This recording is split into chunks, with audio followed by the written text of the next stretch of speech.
ଅଣାଅଶୀତମ ରାଜ୍ୟସ୍ତରୀୟ ସ୍ୱାଧୀନତା ଦିବସ ପାଳିତ। ଅଭିବାଦନ ଗ୍ରହଣ କଲେ ମାନ୍ୟବର ମୁଖ୍ୟମନ୍ତ୍ରୀ ଶ୍ରୀ ମୋହନ ଚରଣ ମାଝୀ।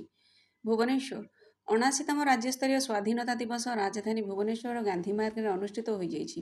ଏଥିରେ ମୁଖ୍ୟ ଅତିଥି ରୂପେ ଓଡ଼ିଶାର ମାନ୍ୟବର ମୁଖ୍ୟମନ୍ତ୍ରୀ ଶ୍ରୀ ମୋହନ ଚରଣ ମାଝୀ ଯୋଗଦେଇ ଜାତୀୟ ପତାକା ଉତ୍ତୋଳନ କରିବା ସହ ସମ୍ମିଳିତ ପ୍ୟାରେଡରେ ଅଭିବାଦନ ଗ୍ରହଣ କରିଥିଲେ। ଅନ୍ୟତମ ଅତିଥି ରୂପେ ମୁଖ୍ୟ ଶାସନ ସଚିବ ଶ୍ରୀ ମନୋଜ ଆହୁଜା, ଉନ୍ନୟନ କମିଶନର ଶ୍ରୀମତୀ ଅନୁ ଗର୍ଗ, ପୁଲିସ ଡିଜି ଶ୍ରୀ ୱାଇ.ବି. ଖୁରାନିଆ, ଅତିରିକ୍ତ ମୁଖ୍ୟ ଶାସନ ସଚିବ ଗୃହ ବିଭାଗ ଶ୍ରୀ ସତ୍ୟବ୍ରତ ସାହୁ, ଅତିରିକ୍ତ ମୁଖ୍ୟ ଶାସନ ସଚିବ ଶ୍ରୀ ହେମନ୍ତ ଶର୍ମା ଓ ଅନ୍ୟ ବିଭାଗର ପ୍ରମୁଖ ଶାସନ ସଚିବ ଓ ବରିଷ୍ଠ ଅଧିକାରୀ ଓ ମାନ୍ୟଗଣ୍ୟ ବ୍ୟକ୍ତି ବହୁ ସଂଖ୍ୟାରେ ଜନତା ଉପସ୍ଥିତ ଥିଲେ। ମାନ୍ୟବର ମୁଖ୍ୟମନ୍ତ୍ରୀ ଶ୍ରୀ ମୋହନ ଚରଣ ମାଝୀ ଜାତିର ପିତା ମହାତ୍ମା ଗାନ୍ଧୀ ଓ ଦେଶର ସ୍ୱାଧୀନତା ନିମନ୍ତେ ପ୍ରାଣବଳି ଦେଇଥିବା ସଂଗ୍ରାମୀମାନଙ୍କୁ ଶ୍ରଦ୍ଧାଞ୍ଜଳି ଜ୍ଞାପନ କରିବା ପରେ ଉପସ୍ଥିତ ଜନସାଧାରଣଙ୍କୁ ଉଦ୍ବୋଧନ ଦେଇ କହିଲେ ଯେ ଆଜିର ଦିନ ସ୍ୱାଧୀନତା ଦିବସ ପାଳନ କରିବା ପାଇଁ କେବଳ ଏକ ପ୍ରତୀକାତ୍ମକ ଉତ୍ସବ ନୁହେଁ। ଆଜିର ଦିନ ଆମକୁ କଷ୍ଟଲବ୍ଧ ସ୍ୱାଧୀନତା ବିଷୟରେ ସଚେତନତା କରିବା ସହିତ ଦେଶର ଏକତା ଓ ଅଖଣ୍ଡତା ଓ ସାର୍ବଭୌମତ୍ୱକୁ ବଜାୟ ରଖିବା ପାଇଁ ପ୍ରତି ମୁହୂର୍ତ୍ତରେ ସ୍ମରଣ କରାଇଥାଏ। ଆତଙ୍କବାଦ ବିରୁଦ୍ଧରେ ଦେଶର ନୀତି ଆହୁରି ଦୃଢ଼ ଓ କଠୋର ହୋଇଛି। ଗତ ଏପ୍ରିଲ 22 ତାରିଖରେ ପହଲଗାମଠାରେ ଯେପରି ଭାବେ ନିରୀହ ଲୋକଙ୍କୁ ଧର୍ମ ପଚାରି ବର୍ବରୋଚିତ ଭାବେ ହତ୍ୟା କରାଗଲା, ତାହା କେବଳ ଏକ ସାଧାରଣ ଆତଙ୍କୀ ଆକ୍ରମଣ ନଥିଲା, ଏହା ଭାରତର ଜାତୀୟତା, ସାର୍ବଭୌମତ୍ୱ ଏବଂ ଅଖଣ୍ଡତା ଉପରେ ଆକ୍ରମଣ ଥିଲା। ଯଶସ୍ୱୀ ପ୍ରଧାନମନ୍ତ୍ରୀ ନରେନ୍ଦ୍ର ମୋଦିଜୀଙ୍କ ନେତୃତ୍ୱରେ ଭାରତୀୟ ସେନା ଅପରେସନ ସିନ୍ଦୁର ଜରିଆରେ ତାର ଉପଯୁକ୍ତ ଜବାବ ଦେଇଥିଲା। ସେଥିପାଇଁ ପ୍ରଧାନମନ୍ତ୍ରୀଙ୍କ ଦୃଢ଼ ନେତୃତ୍ୱକୁ ସମ୍ମାନ ଜଣାଇବା ସହିତ ମୁଖ୍ୟମନ୍ତ୍ରୀ ଭାରତୀୟ ସେନାବାହିନୀର ବୀରତ୍ୱକୁ ପ୍ରଶଂସା କରିଥିଲେ। ମୁଖ୍ୟମନ୍ତ୍ରୀ ପୁଣି କହିଥିଲେ ଯେ ଗତ 14 ମାସ ହେବ ଓଡ଼ିଶା ବିକାଶର ଏକ ନୂଆ ଯାତ୍ରାରେ ସାମିଲ ହୋଇଛି। ମହିଳା, ଅନ୍ନଦାତା, ଗରିବ ଏବଂ ଯୁବବର୍ଗଙ୍କ ସହଯୋଗରେ ଏହାର ସଫଳ ରୂପାୟନ ପାଇଁ ସରକାର ଜୀବନ ଜୀବିକା, ଭିତ୍ତିଭୂମି, ସାମାଜିକ ବିକାଶ ଓ ସଶକ୍ତିକରଣ ଏବଂ ଓଡ଼ିଆ ଅସ୍ମିତା ଉପରେ ପ୍ରାଧାନ୍ୟ ଦେଉଛନ୍ତି। କୃଷି ଉଦ୍ୟୋଗ ପ୍ରତିଷ୍ଠା ପାଇଁ ମୁଖ୍ୟମନ୍ତ୍ରୀ କୃଷି ଉଦ୍ୟୋଗ ଯୋଜନାରେ 1 କୋଟି ପର୍ଯ୍ୟନ୍ତ ସହାୟତା ଯୋଗାଇ ଦିଆଯାଉଛି। ଜୀବନ ଜୀବିକାର ଆଉ ଏକ ଦିଗ ହେଉଛି ଶିଳ୍ପାୟନ।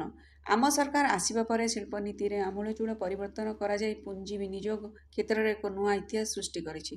17 ଲକ୍ଷ କୋଟି ଟଙ୍କାର ପୁଞ୍ଜି ପ୍ରସ୍ତାବ ଏବଂ 13 ଲକ୍ଷ ନିଯୁକ୍ତି ସହିତ ଏହି କାର୍ଯ୍ୟକ୍ରମ ପୂର୍ବର ସବୁ ରେକର୍ଡକୁ ଭାଙ୍ଗି ଦେଇଛି। ପ୍ରମାଣ ସ୍ୱରୂପ ଗତ 6-7 ମାସ ମଧ୍ୟରେ ଓଡ଼ିଶାରେ 60ରୁ ଅଧିକ ଶିଳ୍ପ ସ୍ଥାପନ କରାଯାଇ 1,80,000 କୋଟିରୁ ଅଧିକ ଟଙ୍କାର ପୁଞ୍ଜି ବିନିଯୋଗ କରାଯାଇ 1 ଲକ୍ଷରୁ ଅଧିକ ନିଯୁକ୍ତି ସୁଯୋଗ ସୁନିଶ୍ଚିତ କରାଯାଇଛି। ସରକାରଙ୍କ ଦ୍ୱାରା ପ୍ରଣୟନ କରାଯାଇଥିବା ବିଭିନ୍ନ ଯୋଜନାର ଲାଭ ଉଠାଇ ଆତ୍ମନିର୍ଭରଶୀଳ ହେବା ପାଇଁ ମୁଖ୍ୟମନ୍ତ୍ରୀ ସମସ୍ତଙ୍କୁ ଅନୁରୋଧ କରିଥିଲେ। ମାନ୍ୟବର ମୁଖ୍ୟମନ୍ତ୍ରୀ କହିଥିଲେ ଯେ ରାଜ୍ୟବାସୀଙ୍କ ଆଶା ଆକାଂକ୍ଷା ପୂରଣ କରିବାରେ ରାଜ୍ୟ ସରକାର ସମ୍ପୂର୍ଣ୍ଣ ଭାବେ ସଫଳ ହୋଇଛନ୍ତି। ସଂଗଠିତ ଅପରାଧ ଉପରେ ସ୍ୱତନ୍ତ୍ର ଆଇନ ଅଣାଯିବା ସହ ଦୁର୍ନୀତି ଉପରେ ଶୂନ୍ୟ ସହନଶୀଳତା ନୀତି ଅବଲମ୍ବନ କରାଯିବ।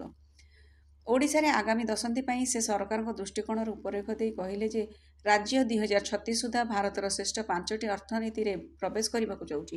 ଓଡ଼ିଶାକୁ ଏକ ଔଷଧ କେନ୍ଦ୍ର ଓ ସେମିକଣ୍ଡକ୍ଟର ଉତ୍ପାଦନର ଏକ ପ୍ରମୁଖ କେନ୍ଦ୍ର ରୂପେ ପରିଗଣିତ କରାଯିବା ସହ 3.5 ଲକ୍ଷରୁ ଅଧିକ ନିଯୁକ୍ତି ସୁଯୋଗ ସୃଷ୍ଟି କରାଯିବ। ମହିଳା ବିରୋଧୀ ଅପରାଧ ପାଇଁ ଶୂନ୍ୟ ସହନଶୀଳତା ଗ୍ରହଣ କରାଯାଇ ସମସ୍ତ ଉଚ୍ଚଶିକ୍ଷା ପ୍ରତିଷ୍ଠାନରେ ଦ୍ରୁତ ଅଭିଯୋଗ ସମାଧାନ ବ୍ୟବସ୍ଥାକୁ ତ୍ୱରାନ୍ୱିତ କରାଯାଇଛି। ଛାତ୍ରୀମାନଙ୍କୁ ଏକ ସୁରକ୍ଷିତ ବାତାବରଣ ପ୍ରଦାନ କରିବା ପାଇଁ ଶକ୍ତିଶ୍ରୀ କାର୍ଯ୍ୟକ୍ରମ ଲାଗୁ କରାଯିବା ପାଇଁ ପ୍ରକ୍ରିୟା ଆରମ୍ଭ ହୋଇଛି। ନିଯୁକ୍ତି କ୍ଷେତ୍ରରେ ପ୍ରାରମ୍ଭିକ 56,000 ଲକ୍ଷକୁ ଅତିକ୍ରମ କରି ଏବେ 2 ବର୍ଷ ମଧ୍ୟରେ 85,000 ସରକାରୀ ପଦବୀ ପୂରଣ ହେବାକୁ ଯାଉଛି। ଭୋକାଲ ଫର ଲୋକାଲକୁ ସମର୍ଥନ କରି ସପ୍ତାହରେ ଅତିକମରେ ଥରେ ହସ୍ତତନ୍ତ ପୋଷାକ ପିନ୍ଧିବାକୁ ସେ ଓଡ଼ିଶାବାସୀଙ୍କୁ ଆହ୍ୱାନ ଦେଇଥିଲେ।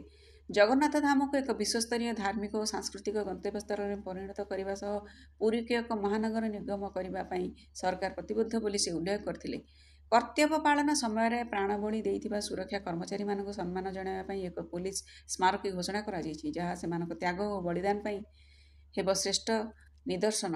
କୃଷି, ଶିକ୍ଷା, ସ୍ୱାସ୍ଥ୍ୟ, ଗମନାଗମନ, ଭିତ୍ତିଭୂମି, ପରିବେଶ, ଐତିହ୍ୟ, ସଂସ୍କୃତି ଏହି ସମସ୍ତ କ୍ଷେତ୍ରରେ ସରକାର ଧ୍ୟାନ ଦେବା ପୂର୍ବକ ଓଡ଼ିଶା ପ୍ରଦେଶ ଗଠନର 100 ବର୍ଷ ପୂର୍ତ୍ତି 2036କୁ ଦୃଷ୍ଟିରେ ରଖି ବିଭିନ୍ନ କ୍ଷେତ୍ରରେ ବିକାଶ ପାଇଁ ସରକାର 36ଟି ସ୍ୱତନ୍ତ୍ର କାର୍ଯ୍ୟକ୍ରମ ପ୍ରସ୍ତୁତ କରିଛନ୍ତି। ପରିବେଶର ସୁରକ୍ଷାକୁ ଦୃଷ୍ଟିରେ ରଖି ଏକ ପେଡ ମା କେ ନାମ ଅଧୀନରେ ପିଏମ୍ ମୋଦିଙ୍କ 75ତମ ଜନ୍ମଦିନରେ ସାରା ରାଜ୍ୟରେ 75 ଲକ୍ଷ ଗଛ ଲଗାଯିବ ବୋଲି ମୁଖ୍ୟମନ୍ତ୍ରୀ ଘୋଷଣା କରିଥିଲେ। ଏହି ଅବସରରେ ଗାନ୍ଧୀମାର୍ଗଠାରେ ଅନୁଷ୍ଠିତ ପ୍ୟାରେଡରେ 50ଟି ପ୍ଲାଟୁନ୍ ଅଂଶଗ୍ରହଣ କରିଥିଲେ। ଏହି ପ୍ଲାଟୁନ୍‌ଗୁଡ଼ିକ ମଧ୍ୟରେ 120 ବାଟାଲିୟନ, ସୀମା ସୁରକ୍ଷା ବଳ, CRPF, ITBP, SOG Chandaka, Andhra Pradesh ସ୍ୱତନ୍ତ୍ର ପୁଲିସ ବାହିନୀ, ଭୁବନେଶ୍ୱରସ୍ଥିତ ବିଭିନ୍ନ ସ୍କୁଲର NSC, ସ୍କାଉଟ୍ ଏବଂ ଗାଇଡ୍, ରେଡ୍କ୍ରସ୍ ପ୍ରଭୃତି ଯୋଗ ଦେଇଥିଲେ। ଭାରତୀୟ ପୁଲିସ ସେବା ଅଧିକାରୀ ଅନ୍ୟାନ୍ୟ ଅବସ୍ଥି ପ୍ୟାରେଡ୍ ପରିଚାଳନା କରିଥିଲେ। 2025 ଜାନୁଆରୀ 26ରେ ଅନୁଷ୍ଠିତ ପ୍ୟାରେଡ୍ରେ ଭାଗ ନେଇଥିବା ପ୍ଲାଟୁନ୍ମାନଙ୍କ ମଧ୍ୟରୁ ଶ୍ରେଷ୍ଠ ବିବେଚିତ ହୋଇଥିବା ପ୍ଲାଟୁନ୍ମାନଙ୍କୁ ମାନ୍ୟବର ମୁଖ୍ୟମନ୍ତ୍ରୀ ଶ୍ରୀ ମୋହନ ଚରଣ ମାଝୀ ପୁରସ୍କାର ପ୍ରଦାନ କରିଥିଲେ। ସର୍ବୋତ୍ତମ ୟୁନିଫର୍ମ ସଶସ୍ତ୍ର ବାହିନୀ ପାଇଁ ସେଣ୍ଟ୍ରାଲ ରିଜର୍ଭ ପୁଲିସ ଫୋର୍ସ ଶ୍ରେଷ୍ଠ ରାଜ୍ୟ ସଶସ୍ତ୍ର ପ୍ଲାଟୁନ୍ ଭାବେ ଭୁବନେଶ୍ୱର ଚନ୍ଦକାର SOG, NCCରେ ଶ୍ରେଷ୍ଠ ସିନିୟର ବିଭାଗରେ NCC ବାଳକ ଓ ବାଳିକା ପ୍ଲାଟୁନ୍, ଶ୍ରେଷ୍ଠ କନିଷ୍ଠ NCC ବିଭାଗରେ ସୈନିକ ସ୍କୁଲ ଭୁବନେଶ୍ୱର ଓ ଶ୍ରେଷ୍ଠ ଅଣ NCC ସ୍କୁଲରେ ବାଳକ ବିଭାଗରେ BJEM ସ୍କୁଲ କଳ୍ପନା ଛକ ଓ ବାଳିକା ବିଭାଗରେ BJEM ସ୍କୁଲ ଭୁବନେଶ୍ୱର, ଶ୍ରେଷ୍ଠ ସ୍କୁଲ ବ୍ୟାଣ୍ଡରେ କ୍ୟାପିଟାଲ ଗର୍ଲସ ହାଇସ୍କୁଲ ୟୁନିଟ୍ 2 ପୁରସ୍କୃତ ହୋଇଥିଲେ। ସେହିପରି 2025 ଜାନୁଆରୀ 26ରେ ଅନୁଷ୍ଠିତ ସାଧାରଣତନ୍ତ୍ର ଦିବସରେ ଭାଗ ନେଇଥିବା ପ୍ରଜ୍ଞାପନ ମେଢ଼ମାନଙ୍କୁ ପୁରସ୍କୃତ କରାଯାଇଥିଲା। ହସ୍ତତନ୍ତ ବୟନ ଓ ହସ୍ତଶିଳ୍ପ ବିଭାଗର GIT ଟ୍ୟାଗ ଉତ୍ପାଦ ପ୍ରଥମ ପୁରସ୍କାର ପାଇଥିବା ବେଳେ ଗୃହ ନିର୍ମାଣ ଓ ନଗର ଉନ୍ନୟନ ବିଭାଗ ସହରାଞ୍ଚଳ ପରିବହନ ପାଇଁ ଦ୍ୱିତୀୟ ପୁରସ୍କାର ପାଇଥିଲେ। ସେହିପରି ବାଣିଜ୍ୟ ଓ ପରିବହନ ବିଭାଗରେ ମଲ୍ଟିମୋଡାଲ ଟ୍ରାନ୍ସପୋର୍ଟ ତୃତୀୟ ପୁରସ୍କାର ପାଇଥିଲେ। ମୁଖ୍ୟମନ୍ତ୍ରୀଙ୍କ ଉଦ୍ବୋଧନ ସମାପ୍ତ ହେବା ପରେ ପ୍ୟାରେଡ୍ର କମାଣ୍ଡରଙ୍କ କ୍ୱାମିନାରା ଓ ଜୟହିନ୍ଦ ଧ୍ୱନି ଦେଇଥିଲେ।